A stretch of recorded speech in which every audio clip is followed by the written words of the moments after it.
Alright, now let's talk about code style. 10% of your grade is dependent on the code style, so this section is intended to explain to you what does this actually mean.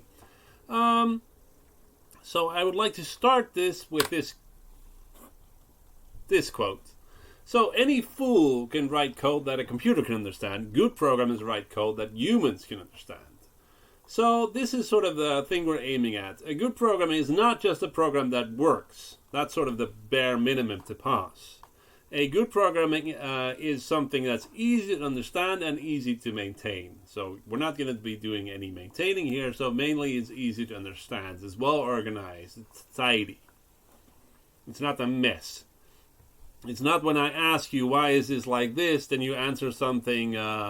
Then the answer should be, well, I thought about how to organize this stuff, and I thought that this fitted here the best, instead of something like, well, otherwise it didn't work, or some other reason like that.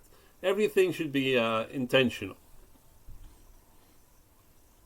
Intentional meaning, of course it's intentional, but intentional meaning that you thought about how to organize it, and this is what you came up with. Instead of doing something random and hacking until it works. Okay, so what is good code? So good code should basically explain itself to the reader, should keep functions short, let's say less than 20 lines, something like that. So this is just a rule of thumb, right? So and use some meaningful names. Don't repeat yourself, don't start copying code, and avoid global variables where possible. So what's wrong in this specific example? I'm going to sort of shut up, or you can pause the video if you want to analyze what's going on here. So what do you think is wrong here? So what's wrong is that, so what is actually going on here? So there's an array of characters A, and we have the length of A. We have an array of characters B and the length of B. And first we're summing A, we're adding all of this stuff together, we're looping through this thing, and then calculating the average of it, and then we're doing the same thing for B. So aside from the horrible name bad, this is also copying some code. It's also, so if you organize it like this, you put in a function average, which takes an array and the length of this array, and then just computes the average, and then you use this twice, it's also much, much easier to read. So, in general, if you're copying and pasting code, you're probably doing something wrong.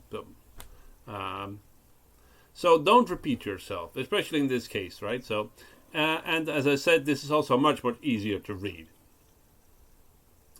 So, what's wrong here? And again, I'll pause just a little bit, but if you need more time, then you can pause the video.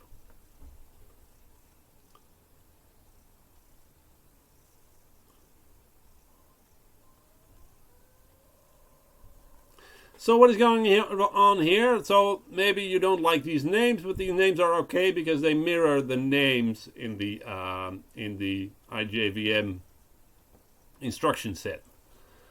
So the I-add instruction, which means add, gets a program counter, a stack pointer, and a boolean whether it's been halted. All of these names are sort of okay. The stack pointer is a default, is a normal abbreviation, as well as the program counter.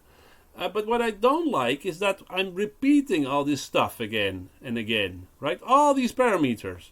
This requires a lot of reading just to know what is going on. If you would just type it like this, you define a struct, says it's the JVM state, which has the program counter, the stack pointer, and a boolean whether it's been halted. And then instead of passing all this stuff, you just pass a pointer to this state.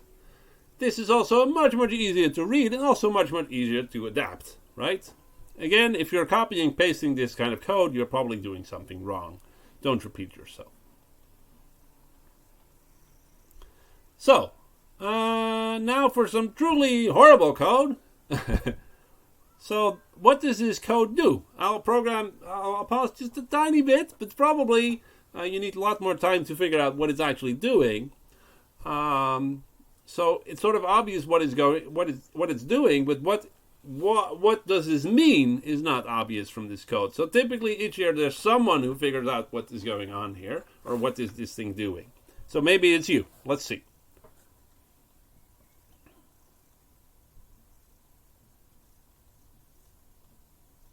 So did you figure it out? Yeah, probably there's only one of you.